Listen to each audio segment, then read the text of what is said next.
So, a very good evening, all of you, and welcome back to the channel Pharmaceutical Formulation Research and Development. So, welcome back. And as we have seen in the last class, we were discussing about literature search, and in the literature search, as a part of literature search, we have discussed about solubility. So, once you are done with the solubility and once the desired outcome or desired pathway from the solubility is established, the next most important thing you have to study or you have to get from the literature is drug degradation.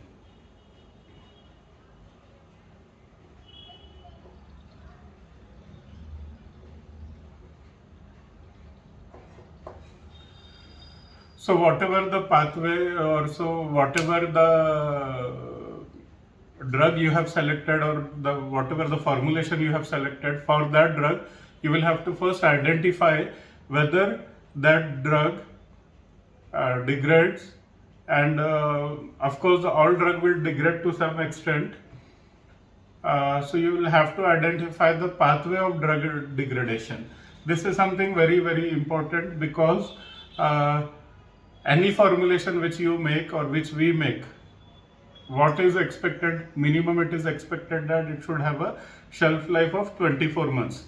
Even lesser shelf life of 18 months or 12 months are also okay, but it is not good to have such a short shelf life, because then you will keep on losing the market because your product have to be consumed in the short time period of 12 months or 18 months. So minimum desirable timing is 24 months as a shelf life. So to make a shelf life or to make a stable product for the shelf life, you should be very well aware about the drug degradation pathway and how you will be using this pathway to improve your stability to have a shelf life of 24 months is a very important aspect which you have to look into while doing the initial literature search itself. So as I am again and again telling you, well begin is half done. So whatever literature search you do, and the strong you are in literature search, it will make your life easier with the development of the product. So having said that, once you are done with the solubility, next thing again there are two searches. The other searches we will discuss in future lectures. As of now, the basic search in Google, which you have to see, or which is required, or for which you can get a large or vast amount of information from Google. There is lot of information which can be taken from Google before going into directly to the FDA websites and all. So solubility, once that is done, you have to understand how is the drug degradation takes place, and what are the root causes or what are the reasons for the drug degradation. This is very important because based on the degradation pathway, you will have to identify the degradation pathway, and then your formulation, your packing, your environmental condition will completely be dependent upon the type of drug degradation pathway. So there are, I think all of you might be aware that there are few pathways which needs to be understood, degradation pathways. First is the hydrolysis. The drug degrades by hydrolysis. Second is the oxidation.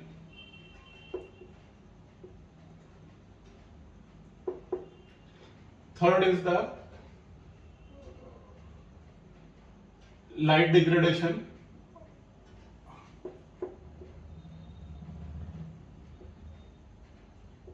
Or photolytic degradation. And fourth is the heat degradation. So these are the four common pathways by which any drug will degrade. So you will have to identify from the literature search how this drug degrades. And to understand that, you can go through Google search, you can refer papers, you can refer abstract, you can refer chemical synthesis processes and all, and identify which is the suitable drug degradation pathway. And based upon that, you'll be able to identify what needs to be done. So I will now discuss this one by one. First thing, hydrolysis. Again, hydrolysis, there are two types of degradation: acidic degradation and basic.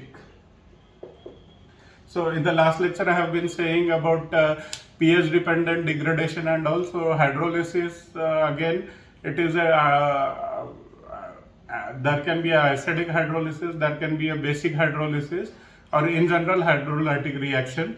So there are few ways to identify, means once you get to know whether your drug is degrading by hydrolysis, and if it is hydrolysis, whether it is acidic hydrolysis or basic hydrolysis, or sometimes just a presence, even if it is not hydrolysis, even if it is in the dry form, acidic environment and basic environment of the excipient might degrade the drug product. So in this case it is very important, if you understand that your drug is degraded through hydrolysis pathway, then what will you do? तो इसमें common सारे चीज़ें होते हैं कि अगर आपने identify कर लिया कि अभी आपका ड्रग हाइड्रोलिसिस से डिग्रेड हो रहा है, तो हाइड्रोलिसिस क्या होता है? मॉइस्चर के प्रेजेंस में जो डिग्रेडेशन होता है, वाटर के प्रेजेंस में जो डिग्रेडेशन होता है, उस डिग्रेडेशन को हाइड्रोलाइटिक डिग्रेडेशन बोलेंगे। तो जब अगर आपको कहीं ये इंफॉर्मेशन मिल गई कि ये हाइड्रोलिसिस से डिग्रेड होता है, तो आप क्या करोगे? इन दैट केस आप कोशिश करोगे कि मिनिमम वाटर यूज करें फॉर्मुलेशन में। तो ऐसे केस में अगर आप टैबलेट बना रहे हो तो आप उसको एक्वेस वाटर से ग्रेनुलेशन नहीं करोगे, इंस्टेड ऑफ दैट आप सॉल्वेंट से IPA या एसीटोन या MDC या इथाइल अल्कोहल यूज करके उसको ग्रेनुलेट करेंगे। अपार्ट फ्रॉम दैट आपको फिर ये इंश्योर करना होगा कि इसमें वाटर कंटेंट जो आप एक्सिपिएंट्स यूज कर रहे हैं वो भी बहुत ज्यादा वाटर कंटेंट कंट्रीब्यूट ना करे, क्योंकि अगर वो एक्सिपिएंट्स भी में मॉइस्चर ज्यादा रहा तो अगेन वो फिर से आपको हाइड्रोलिसिस रिएक्शन में ये कर सकते हैं, मतलब हाइड्रोलिटिक रिएक्शन ट्रिगर कर सकते हैं। तो इसीलिए आपको वो अवॉइड करना होगा ऐसे एक्सिपिएंट्स जो कि वाटर कंटेंट जिनका ज्यादा हो, और आपको हर एक्सिपिएंट का water content of course handbook of pharmaceutical excipient में मिल जाता है। हाँ, और यहाँ मैं आप लोगों को बताना चाहूँगा, जो भी M.Pharm के B.Pharm के स्टूडेंट्स हैं, आप लोग शायद रिफर करते होंगे, नहीं रिफर करते हैं तो please make it a habit of referring to handbook of pharmaceutical excipient, क्योंकि यह आपका एकदम मतलब you can call it as a Bible for formulation development. So आप जितना उसको रिफर करोगे उतना आप एक्सिपिएंट्स को अच्छे से जानोगे और उतना अच्छे से यूज करेंगे। तो coming back to our point, hydrolysis reaction, तो अगर वाटर से डिग्रेडेशन होता है तो सिंपल है कि आप वाटर यूज ना करें प्रोसेस में, ऐसे एक्सिपिएंट्स ना यूज करें जिसमें मॉइस्चर कंटेंट ज्यादा है, ये अवॉइड करोगे तो ये है। अगर आपके पास में ऐसा मजबूरी आई गई है कि आप या तो वाटर यूज करना ही पड़े या फिर कुछ एक्सिपिएंट आपने यूज कर लिया जिसमें वाटर ज्यादा है, उस टाइप के ड्रग को स्टेबल करने के लिए फिर आगे जाके आपका एक अप्रोच रहेगा कि आप उसको जब पैक करेंगे तो आप उसमें डेसिकेंट डालोगे, silica gel desiccant. Silica gel desiccant जब आप डालोगे तो सिलिका जेल डेसिकेंट क्या करता है, ये मॉइस्चर खींच लेता है और ये डिग्रेडेशन अगेन रोकेगा। तो ये अगेन पैकेजिंग एक इम्पॉर्टेंट चीज होती है ड्रग स्टेबलाइज करने को। देयर आर मनी फॉर्मुलेशंस जहां पर हम फॉर्मुलेशन को स्टेबलाइज नहीं कर पाते, लेकिन पैकेजिंग के थ्रू उसको स्टेबल रख सकते हैं 24 मंथ से। इसीलिए मैं जैसे लास्ट टाइम बता रहा था, packaging development itself is a very big science, और नॉट नेसेसरी कि आप स्टेबल प्रोडक्ट बनाए, आप पैकेजिंग के थ्रू भी बहुत सारे ड्रग्स को, बहुत सारे फॉर्मुलेशंस को स्टेबलाइज कर सकते हो। वो चीजें पैकेजिंग में जब आएंगे हम तब देखेंगे। अभी फिल वक्त के लिए जैसे एक एग्जांपल ये है कि अगर आपका मॉइस्चर से डिग्रेडेशन हो रहा है तो आप सिंपल चीज है, अगर और आप मॉइस्चर अवॉइड नहीं कर सक रहे या आपका मॉइस्चर का कंट्रोल उतना नहीं रह रहा, तो आप जब जो बॉटल्स में आप पैक कर रहे हैं उसमें इंश्योर करें कि आप relevant amount of silica gel desiccant डालें, या फिर आप पॉलिस्टर, कॉटन, रेयॉस जो फिलर्स आते हैं वो फिलर्स डाल के एयर को डिस्प्ले करें जिसमें से मॉइस्चर चले जाए। तो ऐसे बहुत सारी चीजें आप कर सकते हो। तो इसीलिए आपको पता होना चाहिए कि हाइड्रोलिसिस कैसे होता है और उसको कैसे अवॉइड किया जा सकता है। अब इसमें से अगेन दो चीज हो गया, एसिडिक हाइड्रोलिसिस, बेसिक हाइड्रोलिसिस। तो सिंपल सी चीज है, अगर एसिड के प्रेजेंस में डिग्रेडेशन हो रहा है, आपको पता हो रहा है, तो आप फिर एसिडिक एक्सिपिएंट्स यूज करना अवॉइड करें। और ये अगेन आपको हैंडबुक ऑफ फार्मास्यूटिकल एक्सिपिएंट में हर एक्सिपिएंट का ऑलमोस्ट पीएच मिल जाता है। वहां नहीं मिला तो आपको गूगल सर्च से मिलता है, या फिर आप एक्सिपिएंट वेंडर से कॉन्टैक्ट करके भी आप पीएच की स्टेबिलिटी ले सकते हो, उस एक्सिपिएंट का पीएच ले सकते हो क्या है। तो अगर आपका एसिडिक से डिग्रेडेशन हो रहा है तो आप एसिड अवॉइड करें, आपका बेसिक से डिग्रेडेशन होता है तो आप बेसिक एक्सिपिएंट्स अवॉइड करें। तो ये है, तो जैसे आपने देख लिया कि अब लिटरेचर सर्च से हाइड्रोलिसिस अगर दिख रहा है आपको, तो आप इस तरीके से आप उसको शेल्फ लाइफ में इम्प्रूव कर सकते हैं हाइड्रोलिसिस से। और एसिडिक और बेसिक का भी फिर मैंने आपको बता दिया। इसके अलावा जैसे एक हो गया है ये तो स्टेबिलिटी के इससे हो गया, और जो लास्ट लेक्चर में मैं बता रहा था और मैं बोल रहा था कि आगे देखेंगे, तो वही है कि जो ड्रग्स एसिडिक में पीएच में डिग्रेड होते हैं स्टमक के उसमें, तो आप फिर इंश्योर करें उनका डोसेज फॉर्म उस हिसाब से बनेगा कि उसमें कोटिंग उस हिसाब से देंगे कि एसिडिक पीएच में वो ड्रग रिलीज ही ना हो। और जैसे बेसिक पीएच में अगर ड्रग डिग्रेड होता है तो आप या तो वहां पे माइक्रो एनवायरमेंट क्रिएट करोगे एसिड के साथ डोज करके, एसिड एक्सिपिएंट यूज करके लेटर पार्ट ऑफ इसमें, या तो फिर आप इंश्योर करोगे कि अगर बेस में डिलीवर हो रहा है तो जैसे फ्लोटिंग ड्रग डिलीवरी है कि आप उसका पूरा रिलीज एसिडिक पीएच में ही करा ले before it enters into small intestine from the stomach. तो इस हिसाब से आपको ये करने आ जाएगा। तो जैसे आपने फिर लिटरेचर सर्च कर लिया, तो लिटरेचर सर्च में ये एक पार्ट हो गया कि आपने देखा क्या डिग्रेडेशन हो रहा है और उस डिग्रेडेशन के हिसाब से आपके क्या ये रहेंगे। तो ये अगेन आपका इन्फ्लुएंस में आना चाहिए। अब सेकेंड जो पाथवे है जो अगेन डिग्रेडेशन के लिए इंपॉर्टेंट होता है, ऑक्सीडेशन, जो कि ऑक्सीजन के प्रेजेंस से डिग्रेडेशन होता है, उसको ऑक्सीडेटिव डिग्रेडेशन बोलते हैं। तो अगेन इसमें फिर आपको देखना होगा कि अगर ऐसा है तो आप एंटीऑक्सीडेंट्स क्या यूज कर सकते हैं, वैसे एक्सिपिएंट आइडेंटिफाई करना होगा। जैसे most commonly use antioxidants, oxidation से जो डिग्रेडेशन होने वाले हैं ड्रग्स, उनके लिए यूज होता है BHA butylated hydroxyl anisole and BHT butylated hydroxyl toluene. तो ये होता है, एस्कॉर्बिक एसिड होता है आपका antioxidant. There are many other antioxidants also which can be used और which can be used for stopping the process of oxidation. तो ये तो आप फॉर्मुलेशन में डाल सकते हैं, ये एक अप्रोच हो जाएगा। सेकेंड अप्रोच जैसे आपने डेसिकेंट लिया है सिलिका जेल का जो कि मॉइस्चर को खींचता है, उस हिसाब से ऑक्सीजन कंट्रोल करने के लिए भी देयर आर कैनिस्टर्स जो कि ऑक्सीजन स्कैवेंजर होता है, जो कि ऑक्सीजन खींच लेता है पूरा अंदर का टैबलेट का या एक्सिपिएंट्स में का भी खींच के वो एक मेंटेन रखेगा बॉटल में आपको।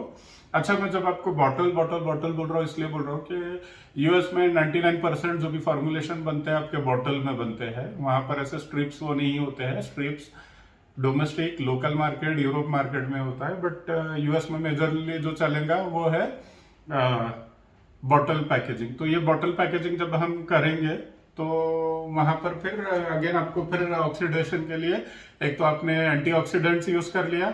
Antioxidant there are large variety. तो आप अगेन हैंडबुक ऑफ एक्सिपिएंट देखिए, उसमें से आइडेंटिफाई करिए कि एंटीऑक्सीडेंट क्या है और कौन सा एक्सिपिएंट है, वो यूज कर लिया। एज गुड एज कई बार सिट्रिक एसिड भी यूज करके होता है।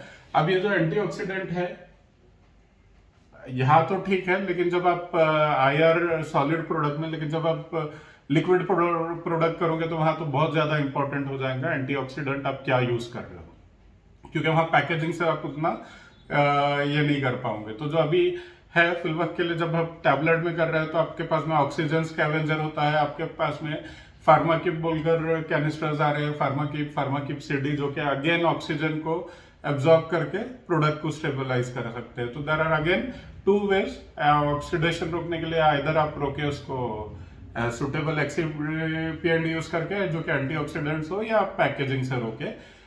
बट मेरा प्रेफरेंस ये रहेगा कि जब अगर ऑक्सीडेशन से यह होता है तो प्रेफरेबली आप फॉर्मुलेशन में रोके रादर देन पैकेजिंग से। और जब हाइड्रोलिसिस से होता है तो प्रेफर करिए कि आप हाइड्रोलिसिस से रोके, लेकिन नहीं भी होता है तो ज्यादा इफेक्टिवली पैकेजिंग से वो रुक ही जाता है। और जैसे मैंने आपको बोला कि जैसे सिलिका जेल कैनिस्टर होते हैं, उसके अलावा चारकोल होता है और ऐसे बहुत सारे केमिकल्स आते हैं जो कि यूज हो सकते हैं आपके हाइड्रोलिटिक रिएक्शन रोकने के लिए। तो ये दो हो गया हाइड्रोलिटिक और ऑक्सीडेशन। अब थर्ड चीज हो गई है कि लाइट डिग्रेडेशन। तो ऑफ कोर्स आपको लाइट से भी आपका एपीआई डिग्रेड हो सकता है। तो इस केस में सबसे सिंपल चीज होती है जो लाइट डिग्रेडेशन होता है, तो वो सब आप चीज है सोडियम वेपर लैंप के बेसिस उसमें पूरा प्रोसेस किया जाए। उसका जो स्टोरेज होता है, स्टोरेज अगेन कंटेनर का बहुत अंदर मल्टीपल लेयर्ड मटेरियल में स्टोर किया जाता है। इनो जो आपका ड्रग रहता है, ड्रग खुद उसके हिसाब से स्टोरेज में आता है, और वो होने के बाद में आपको पैकेजिंग में और आपके इन प्रोसेस में उसमें भी उतने स्टेप्स फॉलो करने होते हैं जो कि आप उसको वैसा रख सके। ये और आप फिर ऐसे जो ड्रग्स होते हैं जो फोटोलाइटिक डिग्रेडेशन से होते हैं, यूजुअली आपको एपीआई के इसमें मिल जाता है कि दिस इज फोटोसेंसिटिव ड्रग, तो उसके हिसाब से फिर आपको सोडियम वेपर लैंप यूज करना होता है। आपको जहां हो सके मैक्सिमम आप जो भी एनालिसिस के लिए यूज कर रहे हो, डिसोल्यूशन के वेसल्स यूज कर रहे हो, सब आपको एम्बर यूज करना पड़ता है, क्योंकि एम्बर लाइट के अगेंस्ट प्रोटेक्शन देता है। तो इसीलिए आपको ये इंपॉर्टेंट चीज पता होनी चाहिए कि आपका ड्रग डिग्रेड होता है क्या फोटोलिसिस से या लाइट से। अगर लाइट से डिग्रेडेशन हो रहा है तो आपको उसके हिसाब से लाइट के एक्टिविटीज ये करने होंगे, लाइट का यूजेज कम से कम करना होगा, और फिर ऐसे केसेस में सोडियम वेपर लैंप यूज होता है। फिर अगेन वन मोर थिंग जो आती है हीट डिग्रेडेशन। तो हीट डिग्रेडेशन में क्या होता है, हीट डिग्रेडेशन में एक्सेसिव टेम्परेचर में आपका ड्रग डिग्रेड हो रहा है, तो उसको हीट डिग्रेडेशन बताया जाएगा। तो ऐसे केसेस में सिंपल है, ऐसे केसेस में आप यूजुअली फिर अगर टैबलेट आप बना रहे हो ये है, तो इसमें जो ड्राइंग का प्रोसेस है उसमें आपको टेम्परेचर की लिमिट्स सेट करने होती है, एक पर्टिकुलर लेवल के ऊपर ना जाए, और फिर उसको चेक किया जाता है कि कितनी हीट वो टॉलरेट कर सकता है। आप एक्सपेरिमेंट्स कर सकते हो, आप एपीआई को इंफॉर्मेशन आपको डीएमएफ से मिल जाती है, लेकिन आप कुछ हद तक आप एक्सपेरिमेंटेशन से भी चेक कर सकते हो कि ये कितना हीट टॉलरेट करेगा। तो उस हिसाब से आपको उसको देखना होगा प्रोसेसिंग में, उसमें पूरा उस हिसाब से। तो ये हो गए 4 मेजर पाथवे उसमें से, और ये 2 पाथवे हो गए जो डिग्रेडेशन के हैं। तो ये सब चारों 5 पाथवे आप लिखोगे, आप आइडेंटिफाई करोगे, फिर लिटरेचर सर्च का आपको यहाँ पर कंक्लूजन देना होगा कि आपका ड्रग किस हिसाब से डिग्रेड हो रहा है, और उस डिग्रेडेशन को रोकने के लिए आप क्या क्या करोगे, आपकी क्या स्ट्रैटेजी रहेंगी। एक बेसिक स्ट्रैटेजी आपकी यहीं पर निकल के आ जाएगी, और फिर उस बेसिक स्ट्रैटेजी को लेकर आपको आगे जाना पड़ेगा। तो आप जैसे जैसे आगे जाओगे तो फिर और मल्टीपल चीजें लिटरेचर सर्च में हम देखा करेंगे। तो आई थिंक ये अभी बहुत सुपरफिशियल के लिए इतना ठीक है। इसको हम और आगे जब एंटर करेंगे, हम फॉर्मुलेशन बनाना स्टार्ट करेंगे, तो अब देखेंगे। और आई थिंक कल के लेक्चर में मैं थोड़ा सा आपको बताऊंगा कि हाइड्रोलिसिस, ऑक्सीडेटिव लाइट और ये चारों जो भी रिएक्शंस है, ये आपको क्या कंक्लूजन है, आप ये कहाँ से लिटरेचर दिखेगा, आप इसको कैसे यूज करोगे, और आप खुद से इसमें के रिलेटेड में क्या डेटा जनरेट कर सकते हो, और आप फॉर्मुलेशन पे कैसे डेटा जनरेट करोगे, ये प्रूफ करने के लिए कि ऐसा डिग्रेडेशन होता है या नहीं होता है। तो ये हम कल के लेक्चर में देखेंगे। आज के लिए I think this is sufficient. तो जैसे लिटरेचर सर्च में सॉल्युबिलिटी के बाद में एक इंपॉर्टेंट एस्पेक्ट है, चारों पाथवेज आपने देख लिया, और इस पाथवे को आप बनाकर इसके ऊपर से फिर आपने डिसाइड करना है कि आपका स्टेबिलिटी कैसा करना है और आपको प्रोडक्ट को स्टेबल कैसा करना है। तो I hope you have liked it and you are able to understand and I am able to convey what I wanted to convey. अगर आपको नहीं समझ में आ रहा है तो आप फिर स्टिल मुझे कमेंट्स हो करिए, कमेंट्स में बताइए, and I will be more than happy to answer any of your question. So it was nice interacting with you. Tomorrow we will meet and we will continue the same topic again. So let us meet tomorrow, and thank you for listening, and that's it. Good night, and let's meet tomorrow.